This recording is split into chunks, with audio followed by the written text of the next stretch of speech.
Confira agora o quadro Sua Saúde, Seu Direito, com o Dr. Júnior Dezuani.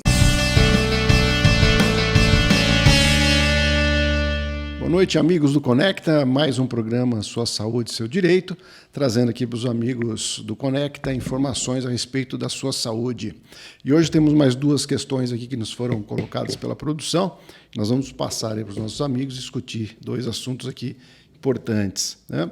O primeiro aqui, olha, fiz uma cirurgia e o resultado não foi o que eu esperava. Isso configura erro médico? Depende, nem sempre, né? Lembrando primeiro que a atividade médica, né, vamos colocar aqui no caso de uma cirurgia, ser mais específico na questão colocada aqui pela pergunta, ela é uma atividade meio, ou seja, não é de resultado. Então, o profissional médico, numa cirurgia, ele vai estar atento à atividade naquele procedimento meio e não de resultado, porque ele não pode garantir, eu vou dizer o porquê. Com alguma exceção para a questão de cirurgias plásticas, que é um outro assunto que merece um programa específico para a gente discutir aí, ok? Mas cirurgias em geral, elas são atividade meio, ou seja, o profissional médico deve empregar a melhor técnica disponível e toda a sua diligência para que o procedimento seja executado da melhor maneira possível, dentro da especialidade, dentro da técnica médica, ok? A questão do erro médico, a gente classifica a questão do erro médico em função da condenação futura de um dano moral, um dano material, enfim. Agora, lembrando a questão do Código Civil, nós temos que o dano existente ele deve ser linkado no início lá com uma conduta do médico, ou uma conduta de ação ou de omissão. Se você tem uma conduta médica comissiva ou omissiva e na outra ponta você tem o dano ocasionado, o que precisa ser estabelecido aí é o nexo de causalidade. Então, o dano tem que ter um nexo de causa em função da conduta do profissional. Se ficou estabelecido essa ligação, esse elo com conduta e o dano, aí nós temos sim a imputação de uma responsabilização civil em função de um possível erro. Lembrando também os nossos queridos amigos aí que o erro médico esse dano deve ser caracterizado ou por negligência, imprudência ou imperícia na condução desse ato médico, certo? Então, como é que nós vamos estabelecer isso? Vamos estabelecer através da análise da conduta. Muito provável que essas ações sempre acabam com uma perícia médica de um terceiro profissional, especialista na área, indicada pelo juízo para que ele faça a análise de todos os procedimentos e todas as técnicas para configurar se houve algumas dessas três características aí que caracterizam o erro médico, ok?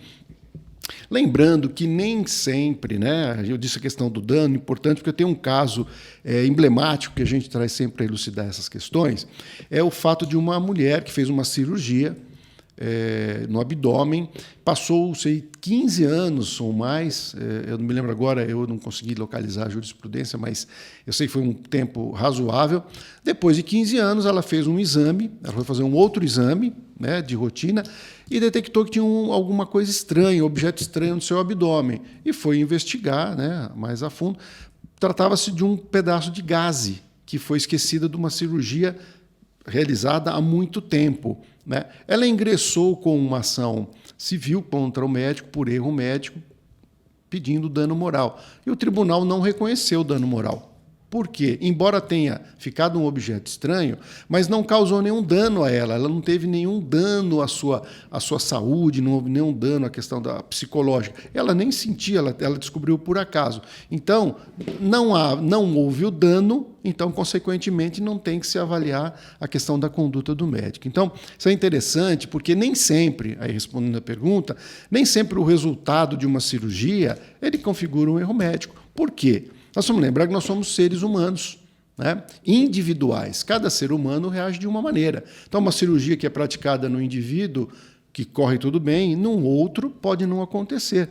Então, tem que ser uma série de observações, uma série de quesitos devem ser observados antes de se afirmar se houve ou não um erro médico. Nós temos questões genéticas, nós temos questões clínicas, muito também acontece das questões pós-operatórias, né? O paciente, depois de uma cirurgia, ele não toma todos os cuidados necessários para uma pós-cirurgia, ou pós-operatório. Questão de repouso, fisioterapias, medicação. Então, tudo isso deve ser analisado, né? Então, muito cuidado, mesmo porque você mover uma ação por erro médico, não pode esquecer que existe um profissional do outro lado. Existe um indivíduo, um profissional, que vai ter, no mínimo, questionado o seu procedimento e até uma pequena exposição. Então, seja muito criterioso, procure um profissional, um advogado que vá lhe instruir, que vá te dar todas as condições para que você tenha segurança quando você tiver dúvidas a respeito de um possível erro médico. Ok? Segunda pergunta que nos chegou foi a respeito de planos de saúde. Interessante também. Olha aqui. O plano de saúde pode restringir atendimento por conta de uma ação judicial contra ele? Bom, eu entendo aqui que alguém promove uma ação judicial contra um plano de saúde, por uma cirurgia, procedimento, medicamento, enfim, né? E ele pode sofrer alguma restrição de atendimento, alguma retaliação, enfim. Não, evidentemente que não, né? E existe uma construção para isso. Por quê? Lembrando que nós falamos nos programas anteriores, o artigo 196 da Constituição Federal, ele diz o quê? Saúde, dever do Estado, direito do cidadão. E o Estado, como ele não consegue atender à demanda, ele permite que um terceiro exerça essa atividade da concessão da saúde à população. Então, é um terceiro autorizado pelo Estado para o cumprimento de uma determinação constitucional.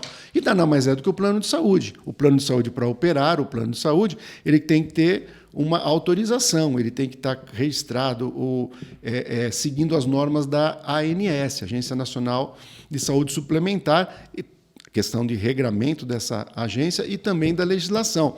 Então, ele tem um dever constitucional e, evidentemente, que ele deve promover saúde. Então, não cabe aqui a um plano de saúde, porque está sendo discutido uma questão contrajudicial, ele cometer qualquer tipo de restrição ou boicote ou mau atendimento, enfim, não cabe isso. Se ele fizer isso, se ele atuar dessa maneira, nós temos aí uma outra ação. Porque se ele descumpriu aquilo que está na norma, está na lei, ele vai responder, será penalizado também. Então, não cabe, não tem vinculação nenhuma, não há um liame aí, não há ligação.